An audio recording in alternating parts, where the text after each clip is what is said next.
नमस्कार आसंतु आमर रामायण यात्रा को आगकु नेबा गतथर आमे अयोध्यार बाह्य रूप देखिथिले किंतु आजी आजी आमे तारो आत्मा को बुझिबाकु चेष्टा करिबा आउ एथिपाई आमे पहुंचीचे बालकांडर षष्ठ सर्गरे एठारे महर्षि वाल्मीकि आमको एक आदर्श राज्यर चित्र देखाउछंती जहाकु शासन करुथिले स्वयं राजा दशरथ।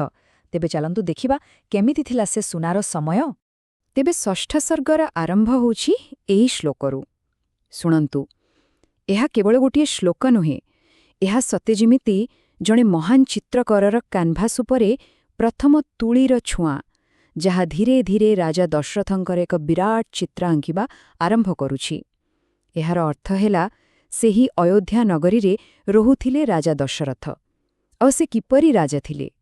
से थिले वेदर ज्ञाता, तांको पाखरे थिला दूरदृष्टि, से थिले महातेजस्वी और सबुठु बड़ कथा से सहरर लोक हुअन्तु कि गाँर समस्तंकर प्रिय थिले।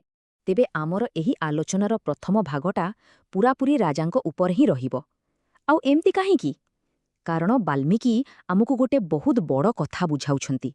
से कहुछंती गोटिए राज्यर परिचय तार चरित्र आउ केउठु नुहे बरम तार राजांक चरित्ररु ही आरंभ हुए।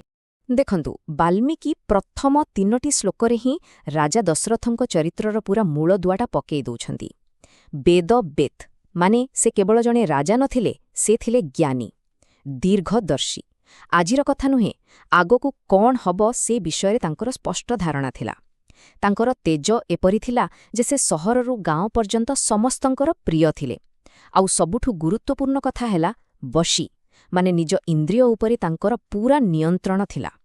धन संपत्तिरे से स्वयं इंद्र आउ कुबेरंक समान थिले, किंतु सेथिरे केबे हेले बांधी होई नथिले। एई सबु गुण एहा ही थिला तांकर सेही आदर्श शासनर मूलदुआ। आउ जानती तांको शासन को बुझाइबा पई वाल्मीकि दुईटा बहुत जबरदस्त तुलना करुछंती। प्रथमे से तांको मनुंक सहित तुलना करुछंती, जेमिति समग्र मानव जातिर पिता मनु सारा जगतर रक्षा करुथिले, ठीक सेमिति राजा दशरथ निज राज्य को पाळुथिले। आउ द्वितीୟରେ तांको देवराज इंद्रंक सह तुलना करा जाइछि। जेमिति इंद्र निज राजधानी अमरावती को सुरक्षा दियंती, ठीक सेमिति राजा दशरथ अयोध्या को ए पृथ्वी रे ही गोटे स्वर्ग भली गढ़ी तोलिथिले।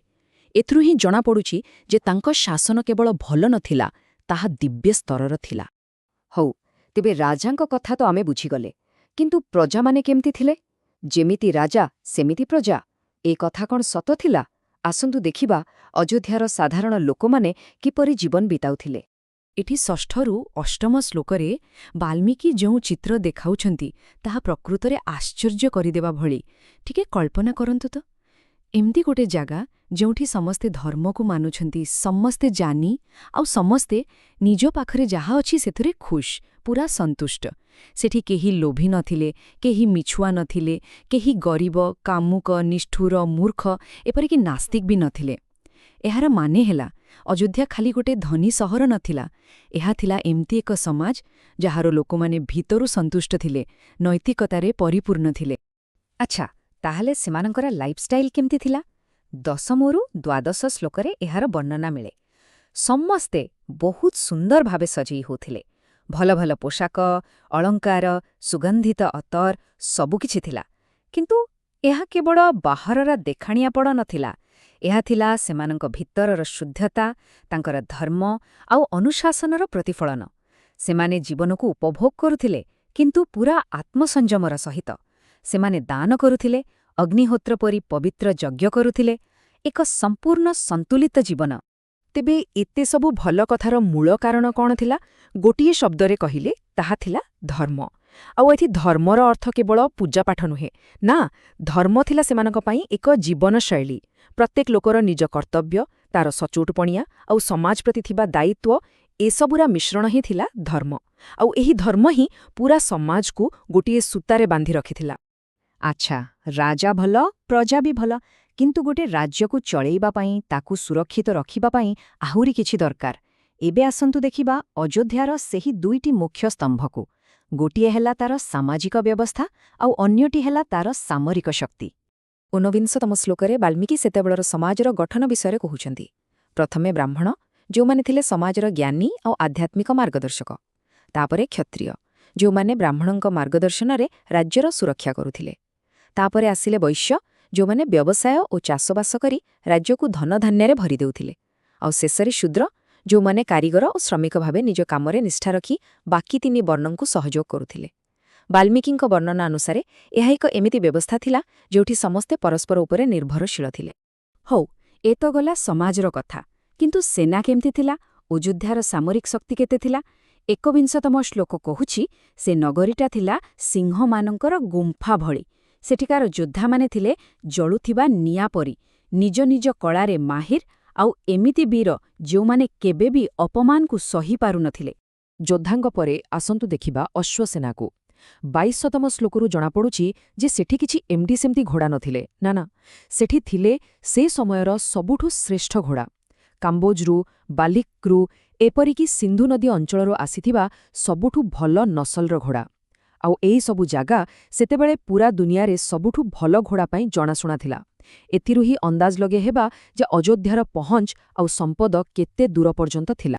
ଘୋଡ଼ା କଥା ତ ଗଲା, କିନ୍ତୁ ହାତୀସେନା, ଆରେ ବାପ୍ରେ, ତାର ଶକ୍ତିର ତ କଳ୍ପନା କରିବା ବି ମୁସ୍କିଲ। ବାଲ୍ମୀକି କହୁଛନ୍ତି ସେଠି ପାହାଡ଼ ଭଳି ବିରାଟକାୟ ହାତୀ ଥିଲେ, ବିନ୍ଧ୍ୟା ପର୍ବତରୁ, ହିମାଳୟରୁ ଆସିଥିବା ହାତୀ। ଆଉ ଏମାନେ କିଛି ସାଧାରଣ ହାତୀ ନଥିଲେ। କୁହାଯାଏ ସେମାନଙ୍କ ବଂଶ ଏରାବତ ଆଉ ମହାପଦ୍ମ ଭଳି ଦିବ୍ୟ ହାତୀମାନଙ୍କ ସହିତ ଯୋଡ଼ାଇଥିଲା। ତେବେ ରାଜା, ପ୍ରଜା, ସମାଜ, ସେନା ସବୁକିଛି ଆମେ ଦେଖିଲେ। ଏବେ ଶେଷରେ ଆସନ୍ତୁ ଏସବୁକୁ ଏକାଠି କରି ପୁରା ଅଯୋଧ୍ୟା ନଗରୀର ଏକ ସମ୍ପୂର୍ଣ୍ଣ ଚିତ୍ର ଦେଖିବା। 26ତମ ଶ୍ଲୋକ କହୁଛି ଅଯୋଧ୍ୟା ନଗରୀର ବିସ୍ତାର ଥିଲା 2 ଯୋଜନରୁ ବି ବେଶୀ। ସେ ସମୟର ମାପ ହିସାବରେ ଏହା ଏକ ବହୁତ ବଡ଼ ବିଶାଳ ସହର ଥିଲା। କିନ୍ତୁ ତାର ଆକାରଠୁ ବି ବଡ଼ ଥିଲା ତାର ନାଁ, ଅଯୋଧ୍ୟା। ଏହାର ଅର୍ଥ ହେଲା ଯାହାକୁ ଜିତି ହେବ ନାହିଁ, ଏକ ଅଜେୟ ନଗରୀ।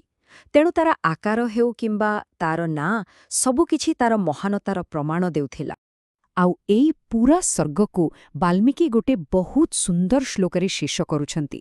ଏହା ସତେ ଯେମିତି ପୁରା ବର୍ଣ୍ଣନାର ସାରାଂଶ। ଏହାର ଅର୍ଥ ହେଲା ଇନ୍ଦ୍ରଙ୍କ ଭଳି ପରାକ୍ରମୀ ରାଜା ଦଶରଥ ସେହି ଅଯୋଧ୍ୟା ଉପରେ ଶାସନ କରୁଥିଲେ। କେମିତିକା ଥିଲା ସେ ଅଯୋଧ୍ୟା? ଯାହାର ନାଁ ସତ୍ୟ ଥିଲା, ଯାହାର ଫାଟକ ମଜବୁତ ଥିଲା, ଯାହା ସୁନ୍ଦର ସୁନ୍ଦର ଘରେ ଭର୍ତ୍ତି ଥିଲା, ଯାହା ସମସ୍ତଙ୍କ ପାଇଁ ମଙ୍ଗଲମୟ ଥିଲା, ଆଉ ଯେଉଁଠି ହଜାର ହଜାର ଲୋକ ବହୁତ ଖୁସିରେ ରହୁଥିଲେ। କିନ୍ତୁ ଗୋଟେ ପ୍ରଶ୍ନ ମନକୁ ଆସୁଛି ନୁହେଁ କି, ମହର୍ଷି ବାଲ୍ମୀକି ଏତେ ବିସ୍ତାରରେ ଏମିତି ଗୋଟେ ସମ୍ପୂର୍ଣ୍ଣ ଆଦର୍ଶ ରାଜ୍ୟର ବର୍ଣ୍ଣନା କାହିଁକି କଲେ? କାରଣ ଏହା ଖାଲି ଗୋଟେ ସହରର ବର୍ଣ୍ଣନା ନୁହେଁ, ଏହା ହେଉଛି ମଞ୍ଚ ପ୍ରସ୍ତୁତି। ଗୋଟେ ବଡ଼ କାହାଣୀ ପାଇଁ ଏକ ଆଦର୍ଶ ପୃଷ୍ଠଭୂମି ଦରକାର। ଆଉ ଏହି ସିଦ୍ଧ ନଗରୀ, ଏହି ଆଦର୍ଶ ରାଜ୍ୟ, ଏହା ହିଁ ସେହି ଦିବ୍ୟ କାହାଣୀର ଜନ୍ମଭୂମି ଯାହା ଆଗକୁ ଆସିବାକୁ ଯାଉଛି। ତେବେ ଏହି ବିଚାର ସହିତ ଆସନ୍ତୁ ଆଗାମୀ ସର୍ଗ ପାଇଁ ଅପେକ୍ଷା କରିବା। ପୁଣି ଦେଖାହେବ।